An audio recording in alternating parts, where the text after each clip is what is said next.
हमारी कहानी का मेन कैरेक्टर जो एक गैरेज में बैठा होता है और मेगालो बॉक्स के बारे में इंफॉर्मेशन देख रहा होता है। उसका बॉस उससे कहता है कि वो इस बड़े टूर्नामेंट में पार्टिसिपेट करे, पर जो ऐसा नहीं कर सकता क्योंकि वो इस देश का लीगल सिटीजन नहीं है। जो लोग सिटी के बाहर रहते हैं उन्हें फ्री पीपल कहा जाता है। ये लोग किसी भी सरकार के कंट्रोल में नहीं होते, पर इनके पास सिटीजनशिप भी नहीं होती है। जो एक अंडरग्राउंड बॉक्सिंग अरेना फाइट करता है जहां गैंगस्टर्स बैटिंग करते हैं। जब वो अपनी फाइट के लिए जा रहा होता है तो उसका ट्रेनर नैनबू उससे थोड़े पैसे उधार मांगता है क्योंकि उसने अभी अभी एक जुआ हारा होता है, जो कि फाइट भी फिक्स्ड होती है जिसमें उसे हारने का नाटक करना होता है ताकि ऑर्गेनाइजर्स बैटिंग मनी को लूट सकें। इस वजह से वो काफी डिप्रेस्ड रहता है, पर एक इलीगल सिटीजन होने के नाते उसके पास यही एक ऑप्शन होता है जिससे वो पैसे कमा सकता है। फाइट से पहले जो को एक हेडसेट दिया जाता है ताकि वो नैनबू के इंस्ट्रक्शन को सुन सके। वो एक पुराने गियर भी पहनता है जो मेगालो बॉक्स फाइटर्स के कंपैरिजन में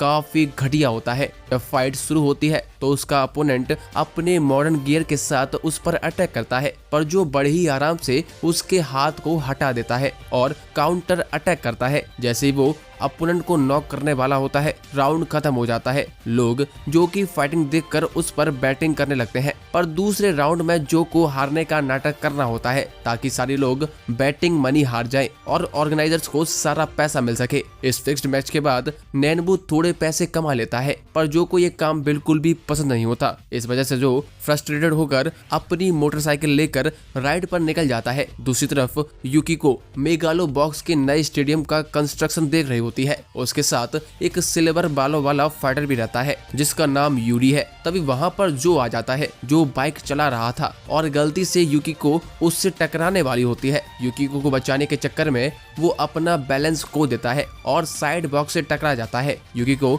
उससे माफी मांगती है और एक बिजनेस कार्ड दे देती है ताकि अगर जो को अगर कोई हेल्प चाहिए हो तो वो उसकी हेल्प कर सके। पर जैसे ही जो को पता चलता है कि युकिको मेगालो बॉक्स टूर्नामेंट की ऑर्गेनाइजर है तो वो कार्ड फेंक देता है और उस टूर्नामेंट को बेकार कहने लगता है। इस बात पर गुस्सा होकर यूरी उसे एक मैच के लिए चैलेंज करता है, पर युकिको उसे रोक लेती है और वापस ले जाती है। अगली सुबह जो फिर से एक और अंडरग्राउंड फिक्स्ड मैच के लिए रेडी हो जाता है, पर इस बार उसका अपोनेंट नहीं आता। तभी हम देखते हैं कि यूरी रिंग में एंटर करता है। ये देखकर सभी लोग हैरान हो जाते हैं क्योंकि यूरी मेगालो बॉक्स का करंट चैंपियन है। वो जो से कहता है कि वो आखिरी रात का हिसाब चुकाने आया है। नैनबू जो को रोकने की कोशिश करता है, पर जो नैनबू को मुक्का मारकर अलग कर देता है और यूरी के चैलेंज को एक्सेप्ट कर लेता है। फाइट शुरू होती है। जो यूरी पर अटैक करता है, पर यूरी को एक भी पंच नहीं लगते। वहीं यूरी सिर्फ एक हल्का सा पंच मारकर ही जो को चोट पहुंचा देता है। फिर यूरी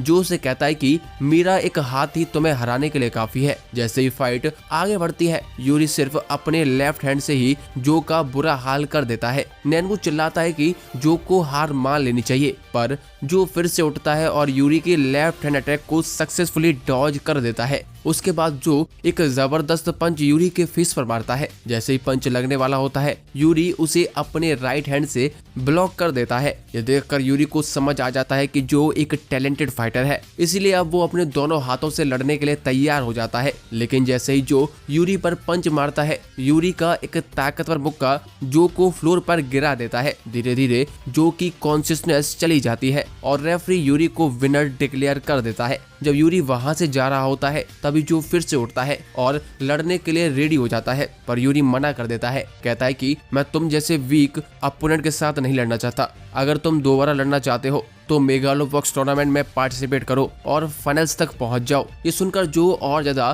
संकल्पित हो जाता है। वो अपनी मोटरसाइकिल लेकर सिटी में चला जाता है और अपनी हार के बारे में सोचने लग जाता है। अब उसका एक ही गोल है कि वो किसी भी तरह मेगालो बॉक्स टूर्नामेंट में पहुंचे और दोबारा यूरी से फाइट करे। दूसरी तरफ जब युकिको को पता चलता है कि यूरी ने अंडरग्राउंड अरेना में फाइट की है, तो वो यूरी को स्ट्रिक्टली वार्न करती है कि वो दोबारा वहां ना जाए। वहीं जो वापस नैनबू के पास जाता है और उससे मेगालो बॉक्स टूर्नामेंट में एंट्री दिलाने के लिए कहता है, पर नैनबू कहता है कि ये पॉसिबल नहीं है क्योंकि सिर्फ टॉप 4 स्ट्रॉन्गेस्ट फाइटर्स को ही मेगालो बॉक्स में एंट्री मिलती है। नैनबू जो से अपनी उम्मीद छोड़ देने के लिए कहता है और फिक्स्ड फाइट के लिए प्रिपेयर होने को बोलता है, पर इस बार जो उसकी बात नहीं मानता है। आज की फाइट के रूल्स के मुताबिक जो को 5th राउंड में हारना होता है। पर इस बार जो नैनवू की बात नहीं सुनता है और सिर्फ एक ही पंच में अपने अपोनेंट को नॉकआउट कर देता है। इसके बाद नैनवू को तुरंत रिंग के बॉस फुजीमाकी से मिलने के लिए ले जाया जाता है। फुजीमाकी के लोग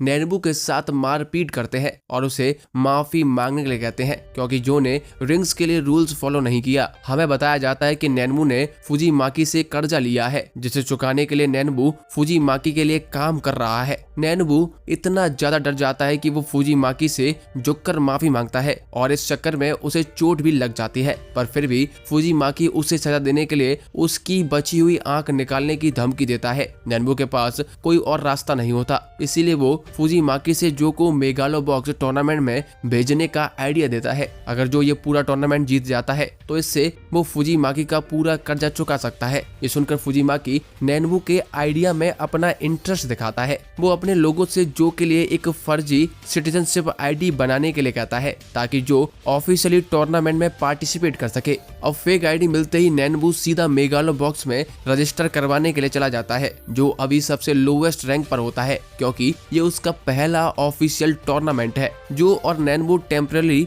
एक बोट पर रहने का फैसला करते हैं जब तक मेगालो बॉक्स टूर्नामेंट शुरू नहीं हो जाता। जो भी फैसला करता है कि उसे फाइनल्स तक पहुंचना है ताकि वो यूरी से मुकाबला कर सके, लेकिन नैनवू उसे समझाता है कि पहले उसे अपने सामने वाले अपोनेंट्स को हराना होगा जिससे वो रैंकिंग्स पर ऊपर चढ़ सके और यूरी का सामना कर पाए। नैनवू जो को बताता है कि यूरी के पास सबसे एडवांस्ड गियर है जिसे खुद सेराटो कंसर्न कंपनी ने बनाया है। इसके अलावा वो गियर यूरी के शरीर से डायरेक्टली अटैच्ड है, जैसे वो उसकी बॉडी का ही पार्ट हो। हम देखते हैं कि पास ही में कुछ बच्चे मार्केट से चीजें चुराने का प्लान बना रहे होते हैं। वो बच्चे एक कैमरा स्टोर से कैमरा चुरा लेते हैं। उसी समय जो और नैनवू भी एक गियर शॉप पर जाते हैं जिससे वो जो के गियर पार्ट्स को चेंज कर सके। गियर शॉप में काफी नए नए पार्ट्स रखे होते हैं जिन्हें देखकर जो बहुत ज्यादा एक्साइटेड हो जाता है। वहाँ पर एक स्पेशल मॉडल रखा होता है जिसे देखकर स्टोर ओनर कहता है कि ये पहला मॉडल है जिसे सेराटो कंपनी ने बनाया है। हम देखते हैं कि जिन बच्चों ने कैमरा चोरी किया था वो उसी दुकान पर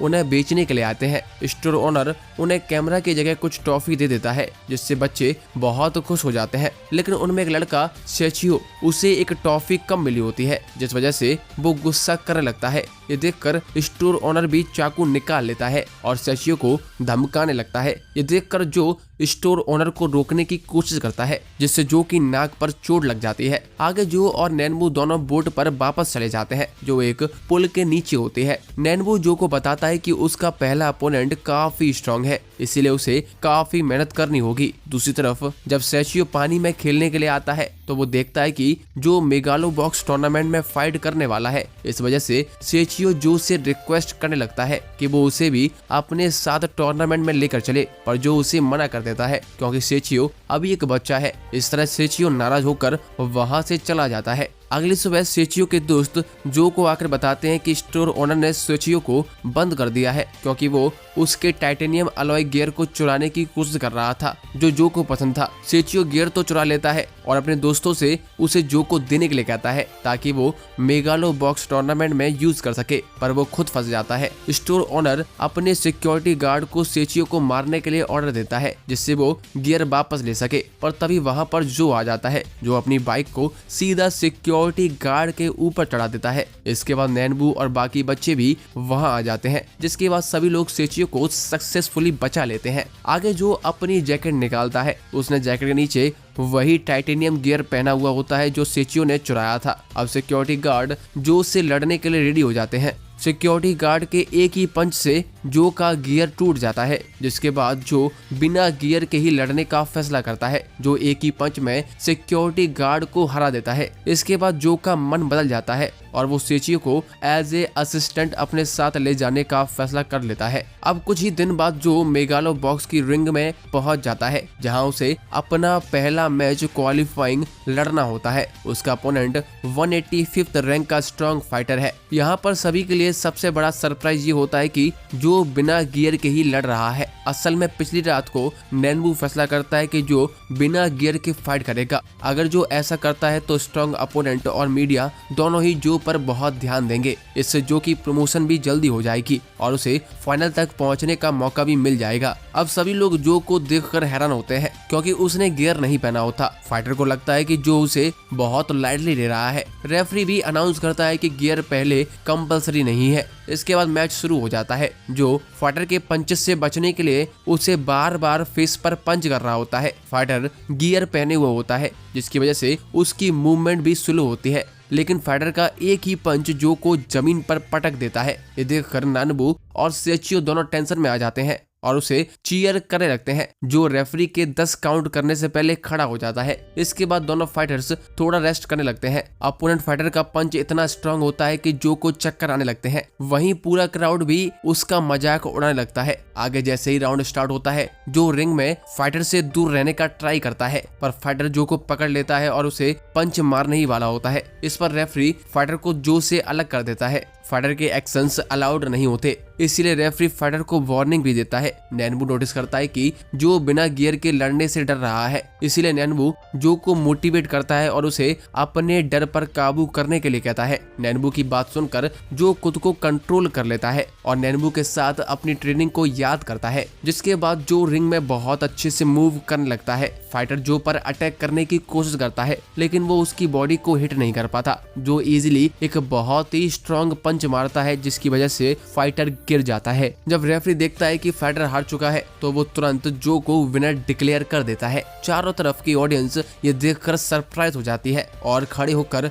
जो को कांग्रेचुलेट करने लगती है। उसी दोपहर अपनी पहली जीत के बाद वो लोग मेगालो बॉक्स से घर वापस जाते हैं। इसके बाद जो एक के बाद एक अपोनेंट्स को हराने लगता है और उसकी रैंकिंग अच्छी होने लगती है। वो बिना गियर यूज किए फेमस हो जाता है, लेकिन अभी भी टूर्नामेंट के फाइनल्स तक पहुंचना बहुत ही मुश्किल है। नैनबू एक रिपोर्टर से रिक्वेस्ट करता है कि वो जो के लिए एक हाई रैंक्ड बॉक्सर के साथ मैच अरेंज करे, लेकिन जब नैनबू को पता चलता है कि जो का अगला अपोनेंट उसका पुराना स्टूडेंट है तो वो हैरान हो जाता है। नैनबू का फॉर्मर स्टूडेंट एक सोल्जर था जिसका नाम एरागाकी है। एक मिशन के दौरान एरागाकी बॉम्ब ब्लास्ट का शिकार हो जाता है, जिसकी वजह से उसकी बॉडी पर सीरियस इंजरीज आ जाती हैं। नैनबू को लगता था कि एरागाकी मर चुका है, लेकिन जब उसने देखा कि अब वो मेगालो बॉक्स का 17th रैंक्ड फाइटर है तो वो बहुत ही ज्यादा सरप्राइज हो जाता है। एरागाकी नैनबू से कहता है कि वो इस अपकमिंग मैच में जो को डिस्ट्रॉय कर देगा। ये सुनकर नैनबू टेंशन में आ जाता है। एरागाकी नैनबू से कहता है कि मैं तुमसे वो सब वापस ले लूंगा जो तुमने मुझसे छीन लिया था। आगे जब नैनबू जो से मिलता है तो नैनबू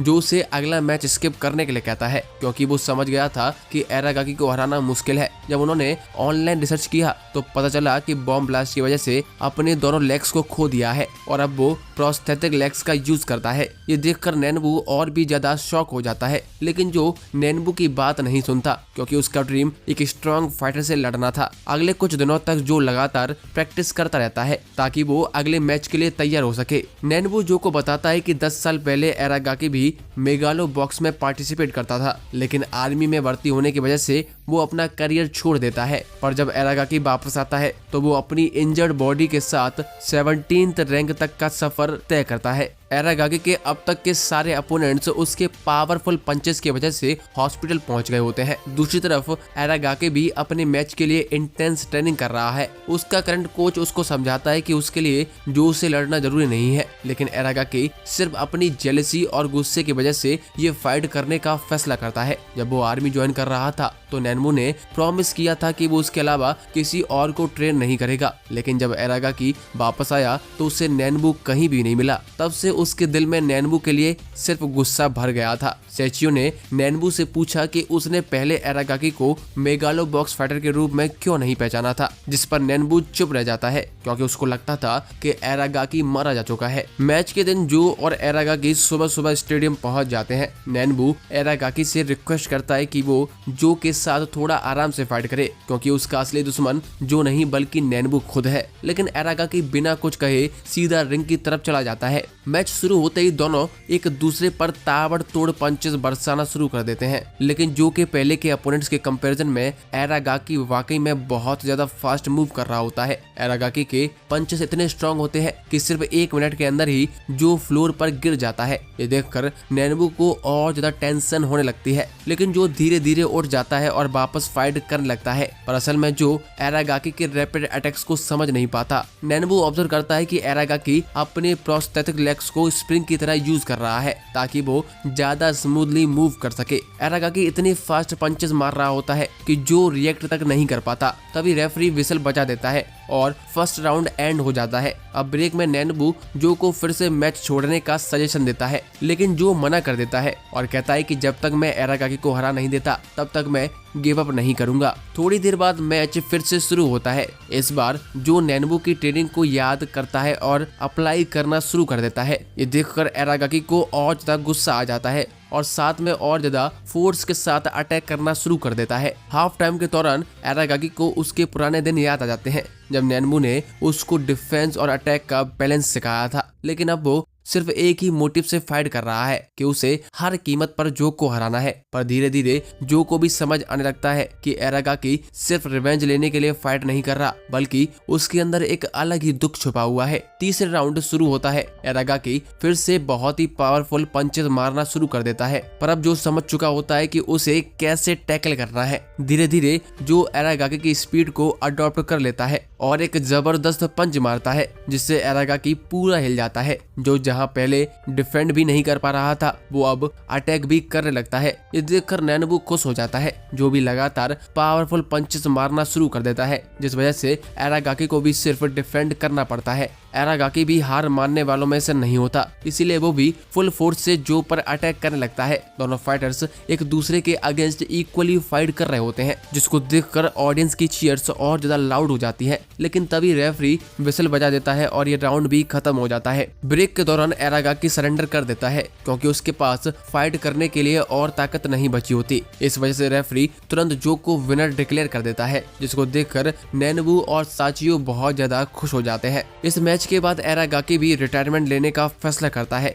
क्योंकि उसकी हेल्थ अब और फाइट करने लायक नहीं बची थी। वो कहता है कि मैं बस जो के लिए एक स्टेपिंग स्टोन बनना चाहता था जिस पर चढ़कर जो आगे बढ़ सके। एरागाकी नैनबू से कहता है कि मेरे मन में तुम्हारे लिए कभी भी कुछ बुरा नहीं था, बल्कि मैं तो तुम्हारा शुक्रगुजार हूँ क्योंकि तुमने ही मुझे बॉक्सिंग की दुनिया से मिलाया था। दूसरी तरफ सिराटो कंसर्न कंपनी मेगालो बॉक्स के सेमीफाइनल्स के लिए 3 फाइटर्स को सिलेक्ट करती है, लेकिन पूरी मीडिया सिर्फ एक ही फाइटर में इंटरेस्टेड होती है जो कि होता है जो, क्योंकि जो बिना गियर यूज किए फाइट करता है। अब यूरी को भी पता चल गया था कि जो ने एरागाकी को हराकर रैंकिंग में 17th पोजीशन ले ली है। इस जीत के बाद जो का नाम हर जगह छा जाता है और वो सिटी के बाहर रहने वाले फ्री लोगों के लिए एक हीरो बन जाता है। इस बीच हम देखते हैं कि युकिको का बड़ा भाई मिकियो भी एक टॉप 4 फाइटर के साथ मैच की तैयारी कर रहा होता है। नैनबू जब अरेना के बाहर मैच देखता है तभी युकिको वहां से गुजर रही होती है। नैनबू कैजुअली कहता है कि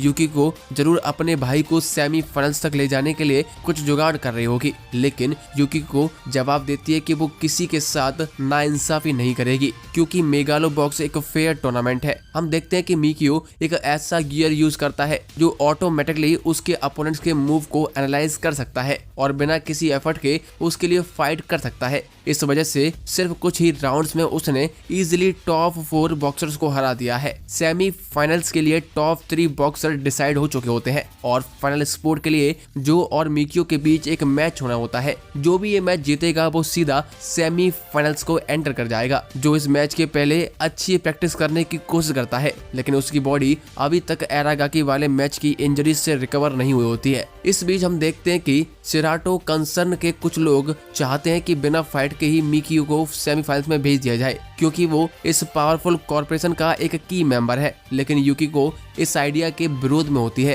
क्योंकि उसको लगता है कि ये प्लेयर्स के साथ बहुत ही नाइंसाफी होगी। दरअसल युकिको इसीलिए भी मिकियो को सेमीफाइनल्स में नहीं भेजना चाहती क्योंकि अगर उसका भाई जीत गया तो वो युकिको की जगह सेराटो कंसर्न कंपनी का प्रेसिडेंट बन जाएगा। युकिको ऐसा बिल्कुल भी होना देना नहीं चाहती है। युकिको आर्मी को सेराटो कंसर्न के गियर सेट्स बेचने का प्लान बना रही है ताकि उन्हें वेपन्स के रूप में यूज किया जा सके। उसने ही यूरी के लिए बॉडी इंटीग्रेटेड गियर बनवाया था जो कि बहुत सफल रहा। इस वजह से उसके ग्रैंडफादर ने मिकियो की जगह उसे सेराटो कंसर्न कंपनी का प्रेसिडेंट बनाया था, जबकि मिकियो अपने ऑटोमेटिक गियर प्रोजेक्ट में फेल हो जाता है। मिकियो को रियलाइज हो गया था कि युकिको नहीं चाहती कि वो मेगालो बॉक्स का चैंपियन बने, क्योंकि अगर ऐसा होता है तो सबको दिख जाएगा कि मिकियो का ऑटोमेटिक गियर युकिको के गियर से ज्यादा बेहतर है। इसीलिए मिकियो फैसला करता है कि वो ये टूर्नामेंट को हर कीमत पर जीतेगा और सेराटो कंसर्न कंपनी का प्रेसिडेंट भी बनेगा। अब हर दिन बहुत सारे लोग जो से मिलने के लिए आने लगते हैं और जो भी लगातार प्रैक्टिस कर रहा होता है जिससे वो मिकियो को हरा सके। लेकिन सभी को टेंशन इस बात की होती है कि मिकियो का गियर उसके अपोनेंट के हर मूव को पहले ही प्रेडिक्ट कर सकता है। आखिर अब वो दिन आ जाता है जब जो और मिकियो का मैच होने वाला होता है। जो संकल्पित होता है कि वो ये मैच जरूर जीतेगा और फाइनल्स में पहुंचकर दोबारा यूरी का सामना करेगा। लेकिन जब उसका ग्रुप रिंग की तरफ जा रहा होता है तभी उन्हें मिकियो एंट्रेंस पर खड़ा हुआ दिखाई देता है। हमें पता चलता है कि मिकियो को मालूम हो गया था कि जो एक फेक आईडी का यूज करके टूर्नामेंट में पार्टिसिपेट कर रहा है। वो जो को धमकी देता है कि अगर जो टूर्नामेंट से खुद बैकआउट नहीं करेगा तो वो ये सच सबको बता देगा। ये सुनकर जो और उसके दोस्तों को बहुत गुस्सा आ जाता है और उनके पास कोई दूसरा रास्ता भी नहीं होता। इसीलिए जो मेगालो बॉक्स टूर्नामेंट से विड्रॉ कर लेता है। इस वजह से मिकियो बिना फाइट किए सेमीफाइनल्स में पहुंच जाता है। आगे जो का ग्रुप वापस बोर्ड पर जाता है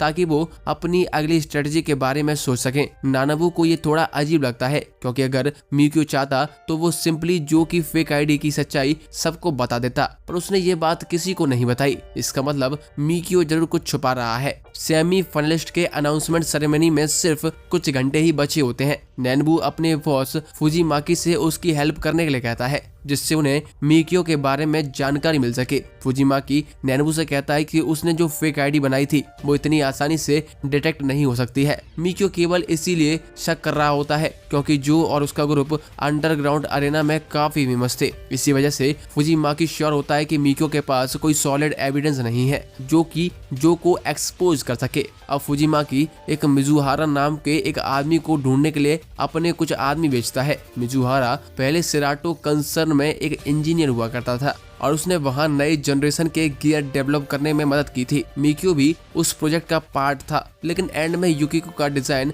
जीत जाता है क्योंकि मिकियो का ऑटोमेटिक गियर एक रियल फाइट में काफी एरर दिखा रहा था। मिजुहारा उन्हें बताता है कि मिकियो का गियर सिर्फ उन ओपोनेंट्स के मूव को प्रेडिक्ट कर सकता है जो गियर यूज करते हैं। ये सुनकर नैनबू समझ जाता है कि मिकियो बिना गियर वाले फाइटर्स जैसे जो को डिफीट नहीं कर सकता है। उसको ये भी पता चल जाता है कि युकिको नहीं चाहती कि मिकियो सेमीफाइनल्स में पहुंच सके। इस वजह से नैनबू अकेले में युकिको से मिलने का फैसला करता है ताकि वो युकिको को कन्विंस कर सके कि जो और मिकियो का रीमैच होना चाहिए। लेकिन युकिको नैनबू की इस रिक्वेस्ट को रिजेक्ट कर देती है क्योंकि जो मैच से पहले ही अपना नाम विड्रॉ कर चुका होता है। हम देखते हैं कि जो और सेचियो दोनों नैनबू का इंतजार कर रहे थे कि क्या नैनबू युकिको को कन्विंस कर पाएगा। नैनबू युकिको को धमकी भी देता है कि अगर वो नहीं मानती है तो वो ये न्यूज फैला देगा कि सेराटो कंसर्न कंपनी ने चीटिंग करके मिकियो को सेमीफाइनल्स में पहुंचा दिया है। लेकिन युकिको नानाबू को एक कमरे में बंद कर देती है और खुद सेमीफाइनल्स की ओपनिंग सेरेमनी के लिए निकल जाती है।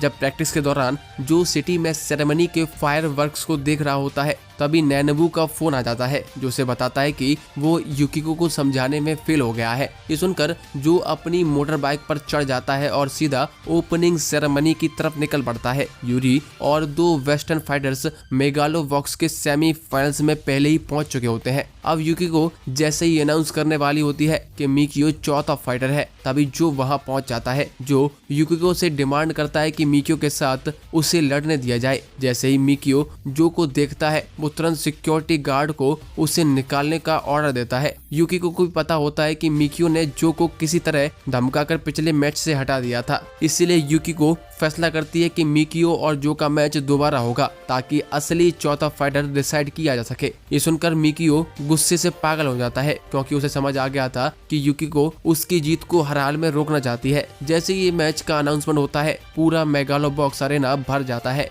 और बाहर के लोग भी टीवी पर मैच देखने लगते हैं। थोड़ी देर में दोनों के बीच मैच शुरू हो जाता है जो के लिए मिकियो से लड़ना इतना आसान नहीं होता। नानबू सेचियो को समझाता है कि मिकियो ने अपने गियर में नए फीचर डाल दिए हैं जिसकी वजह से वो अब कुछ हद तक बिना गियर वाले फाइटर्स के मूवमेंट्स को पढ़ पा रहा है। जो वही टेक्निक यूज करना शुरू कर देता है जो उसे नैनबू ने सिखाई थी, लेकिन मिकियो का गियर उसके मूवमेंट्स को कॉपी करना शुरू कर देता है और जो को उसी के मूव से नॉकआउट कर देता है। धीरे धीरे ब्रेक के दौरान सबको पता चल जाता है कि मिकियो का गियर जितनी ज्यादा देर तक मैच खेलेगा वो उतना ही ज्यादा पावरफुल बनता जाएगा। तीसरे राउंड में भी यही चलता रहता है और जो रिंग से बाहर गिर जाता है, लेकिन जो हार मानने को तैयार नहीं होता क्योंकि उसे पता था कि मिकियो की पावर उसके गियर से आती है ना कि खुद के अंदर से। मिकियो भी ये देखकर हैरान होता है कि जो बार बार गिरने के बाद भी उठ कैसे जाता है। तभी सब देखते हैं कि जो बिना किसी स्टांस के सिर्फ खड़ा होता है और मिकियो का गियर उस पर अटैक करने की जगह सिर्फ देख रहा होता है।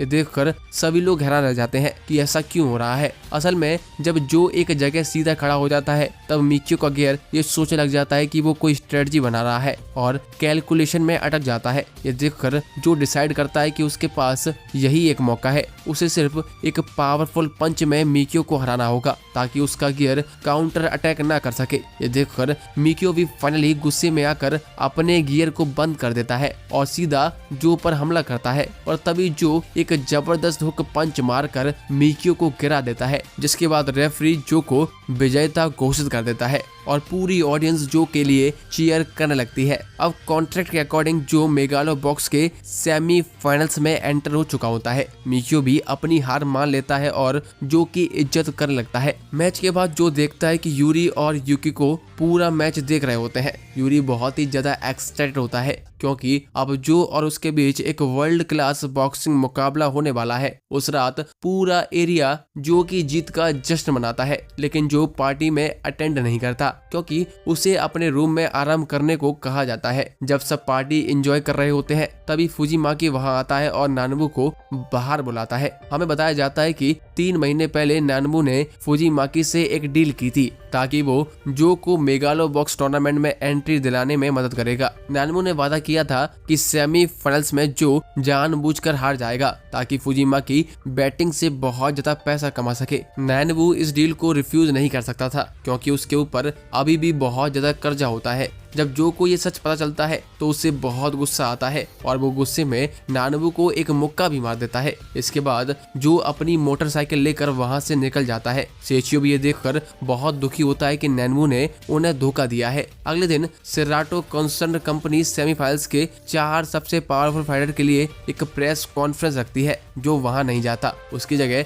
वो एक पुराने कार रिपेयरमैन के घर चला जाता है और टीवी देख लगता है। वहीं दूसरी तरफ नानबू सेचियो को जबरदस्ती अपने साथ ले जाता है। हमें बताया जाता है कि केवल नानबू ही नहीं बल्कि सेचियो भी अपने फायदे के लिए जो का यूज कर रहा था। मिजुहारा ने नानबू को पहले ही बता दिया था कि सेचियो के पिता एक वक्त पर सेराटो कंसर्न कंपनी के लिए काम करते थे, लेकिन युकिको के दादाजी ने उन्हें मरवा दिया जिससे कंपनी के सीक्रेट्स बाहर लीक ना हो जाए। जब सेचियो की मां की भी मौत हो जाती है तब उसने डिसाइड किया था कि वो जो के साथ मेगालो बॉक्स टूर्नामेंट में जाएगा और अपने पिता की मौत का बदला लेगा। तभी नानबू सेचियो को एक बड़े मेंशन के बाहर लेकर जाता है जहां युकिको एक शानदार पार्टी ऑर्गेनाइज कर रही होती है जिससे वो अपने बिजनेस पार्टनर्स को इम्प्रेस कर सके। नानबू सेचियो को एक छोटा चाकू देता है और कहता है कि तुम इससे युकिको का मर्डर कर सकते हो और अपने पिता की मौत का बदला भी ले सकते हो, लेकिन सेचियो युकिको को मारने के लिए हिम्मत नहीं जुटा पाता। सेचियो डिसाइड करता है कि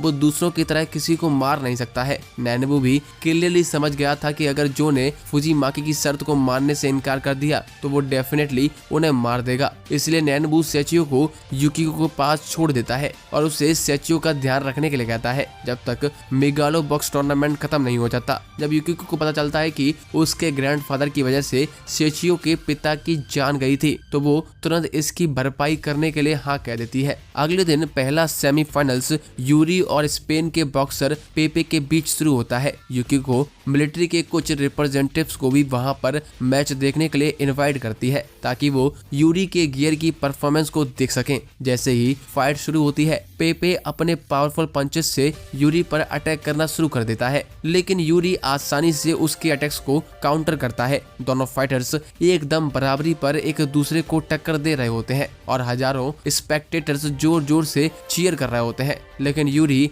एक जबरदस्त हुक पंच मारता है जो पेपे के जबड़े के नीचे लगता है। इससे पेपे जमीन पर जा गिरता है। इस तरह यूरी एक बार फिर से मेगालो बॉक्स के फाइनल राउंड में पहुंच जाता है। उसी रात जो नदी के किनारे खड़ा होता है तभी वो यूरी को अपने डॉग के साथ वॉक करते हुए देखता है। जब यूरी उसके पास आता है तब जो उसके हुक पंच की तारीफ करता है जो उसने पेपे को मारा था, लेकिन जो अब भी संकल्पित होता है कि वो सेमीफाइनल्स जीतकर यूरी के साथ एक रियल मैच खेलेगा। अगली सुबह नैनवू कार रिपेयरमैन के पास जाता है और उसे एक हेडसेट भेजता है और कहता है कि वो इसे जो को दे दे। जैसे ही जो हेडसेट को लेता है वो सीधा अपने सेमीफाइनल मैच के लिए अरेना की तरफ चला जाता है। सेमीफाइनल्स में जो का मुकाबला अमेरिका के बॉक्सर ग्लेन से होने वाला है, जो नैनवू को बचाने के लिए फुजीमाकी के साथ हिस्ट्री की सबसे बड़ी मैच फिक्सिंग डील के लिए मान जाता है। नैनवू भी फुजीमाकी के साथ एक वीआईपी रूम में बैठा होता है और मैच शुरू होने का इंतजार कर रहा होता है। कुछ ही देर बाद ग्लेन धीरे धीरे एक गोल्ड प्लेटेड कार में रिंग के पास आता है। वहीं सब लोग हैरान हो जाते हैं जब वो जो को अपने पुराने गियर पहने हुए देखता है। उन्हें लगता है कि जो ने गियर सिर्फ इसीलिए पहना है क्योंकि ग्लेन उसके पहले वाले अपोनेंट से काफी स्ट्रॉन्ग है। जैसे ही नैनवू जो को गियर में देखता है उसे समझ आ जाता है कि जो ने फुजीमाकी के प्लान को मान लिया है। वहीं यूरी को ये देखकर विश्वास नहीं होता कि जो अपने प्राइड को छोड़कर गियर कैसे पहन सकता है। दूसरी तरफ सेचियो और उसके दोस्त भी बाहर से ये मैच देखना शुरू कर देते हैं। जब सेचियो देखता है कि जो ने फुजीमाकी के प्लान को फॉलो करने का फैसला किया है तो वो गुस्से में वहां से भाग जाता है। मैच के पहले कुछ मिनट तक जो सिर्फ ग्लेन के अटैक से बचने की कोशिश करता है ताकि वो पहले राउंड को सरवाइव कर सके। फुजीमाकी भी ये देखता है कि जो सिर्फ एक्टिंग कर रहा है ताकि ऑडियंस को कुछ भी पता ना लग सके। जैसे ही दूसरा राउंड शुरू होता है जो तुरंत ग्लेन पर अटैक करना शुरू कर देता है। नैनवू कहता है कि जो को सेकंड राउंड में सरवाइव करना है ताकि प्लान सही से काम कर सके, जिस वजह से जो ग्लेन से थोड़ी दूरी बनाकर रख रहा होता है और उसका फेस पे लगातार पंचेस मार रहा होता है। दूसरे राउंड के एंड होते ही जो पर लगाने वाली बैटिंग अमाउंट और तेजी से हाई होने लगती है। सेचियो जो मैच छोड़कर भाग जा रहा होता है उसे अचानक रिग्रेट होता है कि उसने सिर्फ अपने बदले के लिए जो का फायदा उठाया है। नैनवू जो से कहता है कि मिशन के बाद वो दोनों लोग फ्री हो जाएंगे, लेकिन फुजीमाकी कहता है कि उन्हें हमेशा उसके लिए काम करना होगा। हम देखते हैं कि जब जो ग्लेन के अटैक की वजह से कॉर्नर में जा रहा होता है तभी सेचियो सीधा रिंग में घुस जाता है और चिल्लाने लगता है जो को सिर्फ अपने लिए लड़ना चाहिए, लेकिन जो ग्लेन के पावरफुल पंचेस की वजह से जमीन पर गिर जाता है। तभी अचानक यूरी भी रिंग में आ जाता है और जो को लड़ने के लिए इनकरेज करता है। वहीं दूसरी ओर नैनवू फुजीमाकी के आदमियों से लड़ रहा होता है क्योंकि अब नैनवू ये काम नहीं करना चाहता। वो जो से कहता है कि तुम इस मैच को जीतकर अपने सपने को पूरा करो। ये सुनकर जो अपना गियर उतार देता है और